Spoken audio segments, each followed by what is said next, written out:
कक्षा 10 के सभी विद्यार्थियों का मेरे चैनल में हार्दिक स्वागत है। आज मैं उपस्थित हूँ आपकी संस्कृत गद्य भारती का सप्तमा पाठ संस्कृत भाषा या गौरवम का दूसरा भाग लेकर। तो आइए प्रारंभ करते हैं। इस पैराग्राफ का थोड़ा सा छूट गया था।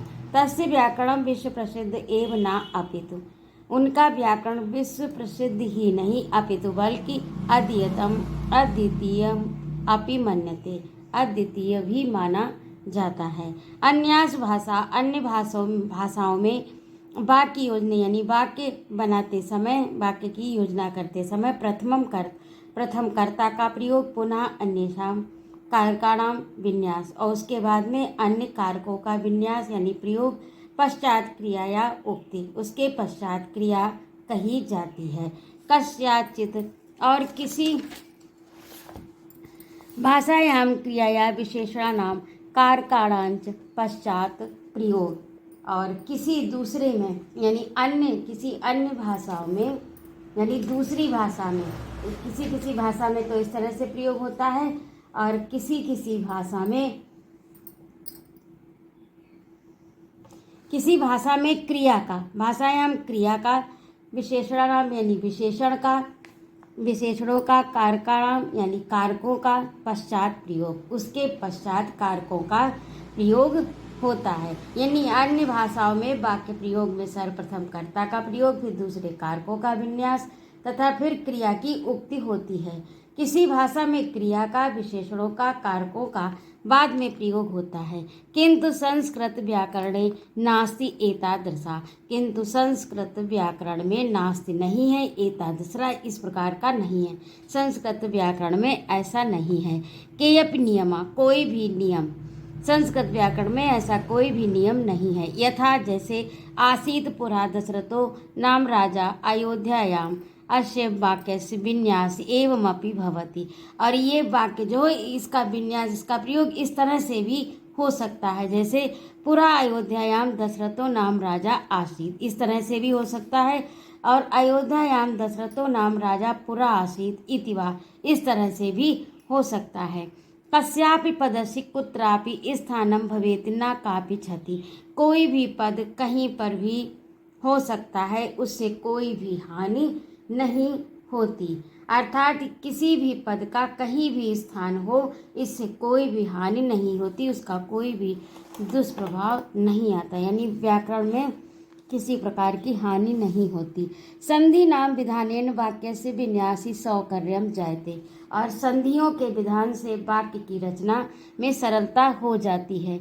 एकस्याम पंक्तो समासेन बहुनाम शब्दानाम योजना भवेत्, एक पंक्ति से ही, समास के द्वारा एक पंक्ति से ही बहुत से अनेक शब्दों का प्रयोग हो जाता है।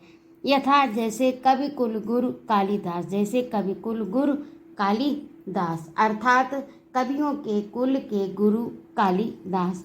एकस्या क्रियाया विभिन्नार्थ दोतनाय 10 लकारा वर्णिता, और एक क्रिया के अनेक अर्थों को बताने के लिए 10 लकारों का वर्णन होता है। लकाराणाम प्रयोग ज्ञानेन इत्थम ज्ञायते इयम घटना कियत काल की, किम काल की, अथा हरिश्चंद्रो राजा बभूव, और इन लकारों के प्रयोग से ये घटना कितने, कियम काल की और किम काल की, यानी कितने, ये घटना कितने और किस समय की है, इससे लकारों से ये पता चल जाता है। यानी लकारों के प्रयोग ज्ञान से ये ज्ञात हो जाता है कि ये घटना कितने और किस समय की है। जैसे हरिश्चंद्रो राजा बभूव, रामो लक्ष्मणेन सीताया चा सह वन जगाम, तो अथ लिट प्रयोगेण, अर्थात राजा हरिश्चंद्र राजा हुए और राम लक्ष्मण और सीता के साथ वन को गए। तो अत्र यहाँ पर लिट प्रयोगेण, लिट लकार के प्रयोग से, यम घटना पुरा काल की, इस लकार से पता चलता है कि यह घटना प्राचीन समय के हजारों वर्षों, लाखों वर्षों की है। हाँ, घटना पुरा काल की सहस्त्र वर्षात्मिका लक्षात्मिका भाष्यात, यानी हजारों वर्षों की, सहस्त्र वर्ष अधिका यानी हजारों वर्षों से अधिक, और लक्ष्य लाखों वर्षों से अधिक की है। गन्तास्मि वाराणसी कथनेव ज्ञायते श्वः गन्तास्मि सामान्य भविष्यत काले। यानी मैं बनारस जाऊंगा तो कहने से ही ज्ञात हो जाता है, स्वा माने कल, कि मैं कल जाऊंगा। ये जैसे ही कहा कि मैं बनारस जाऊंगा तो इसके शब्द से ही पता चल जाता है। गन्तास्मि वाराणसी कथनेव ज्ञाते, इससे ही ज्ञात हो जाता है कि गन्तास्मि सामान्य भविष्यत काले, कि भविष्य काल में यानी कल जाऊंगा। लटः प्रयोगो भवति, और सामान्य भविष्य काल में लट लकार का प्रयोग होता है। तो जब इसमें लट लकार का प्रयोग हुआ तो पता चल गया, यानी लकारों के प्रयोग से ही समय का बोध हो जाता है। एवं भूतकाले अपि अनदत्तनस्य चा भूतकालस्य कृते पृथक पृथक लकार प्रयोगो अस्ति। और इस प्रकार भूतकाल में भी अद्यतन का अर्थ होता है 24 घंटों के भीतर, और अनद्यतन यानी 24 घंटे से पहले। भूतकाल और सामान्य भूतकाल यानी भूतकाल और सामान्य भूतकाल के लिए अलग अलग लकारों का प्रयोग होता है। तो ये सब लकारों के द्वारा ही पृथक पृथक अलग अलग लकारस्य प्रयोगो अस्ति। लट प्रयोगो भवति ये भूतकाले अपि अदनस्य अनदत्तनस्य चा भूतकालस्य कृते पृथक पृथक लकारो प्रयोगो अस्ति।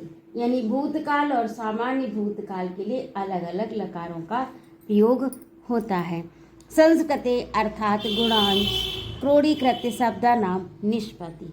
और इसके बाद में आगे लेखक कहता है कि संस्कृत में अर्थ और गुण को मिलाकर शब्द की उत्पत्ति होती है।